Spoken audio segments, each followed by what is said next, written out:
ডিসেম্বরে বাংলাদেশ ভুটান পিটিএ সই।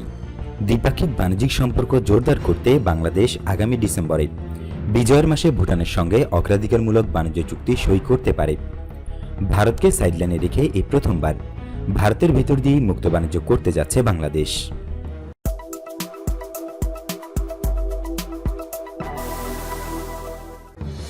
বাংলাদেশ ও ভুটান ভালো প্রতিবেশী। বাংলাদেশ স্বাধীন হওয়ার পর প্রথম স্বীকৃতি দিয়েছিল ভুটান। তাই ৬ ডিসেম্বর ভুটানের সঙ্গে বাংলাদেশের প্রথম পিটিএ সই হতে পারে বলে এক সিনিয়র কর্মকর্তা জানিয়েছেন। তিনি জানান, এখন মহামারীর সময় সরাসরি বা ভার্চুয়ালি চুক্তি সই হতে পারে, তবে এখনও চূড়ান্ত হয়নি।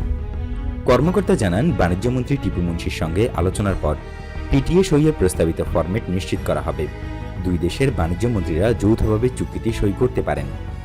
ঢাকা ও থিম্পুর মন্ত্রিসভা থেকে এই চুক্তি সইয়ের অনুমোদন পাওয়া গেছে। চুক্তি অনুযায়ী 10টি নতুন পণ্য সহ 100 বাংলাদেশি পণ্য বিনা শুল্কে ভুটানের বাজারে প্রবেশ করতে পারবে। অন্যদিকে ভুটানের 34টি পণ্য বাংলাদেশে একই সুবিধা পাবে। এর মধ্যে 16টি নতুন পণ্য রয়েছে। গত প্রায় 50 বছরের মধ্যে বাংলাদেশ এই প্রথম কোনো পিটিএ সই করেছে বলে জানান তিনি।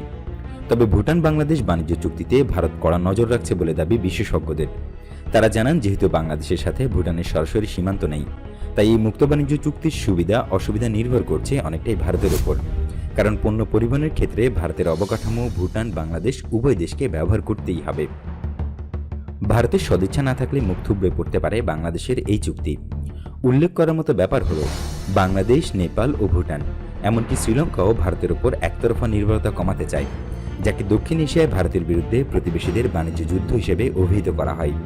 তাই ভারতকে সাইডলাইনে বসিয়ে প্রতিবেশী দেশগুলো তাদের মধ্যকার ব্যবসা বাণিজ্য আর বৃদ্ধি করার জন্য খুব তোড়জোড় চালাচ্ছে। এই কারণেই নয়াদিল্লি বিষয়টি পর্যবেক্ষণ করছে। এদিকে ভুটানের পর বাংলাদেশের সাথে মুক্ত বাণিজ্য চুক্তিতে হিন্দু রাষ্ট্র তালিকায় নেপাল রয়েছে।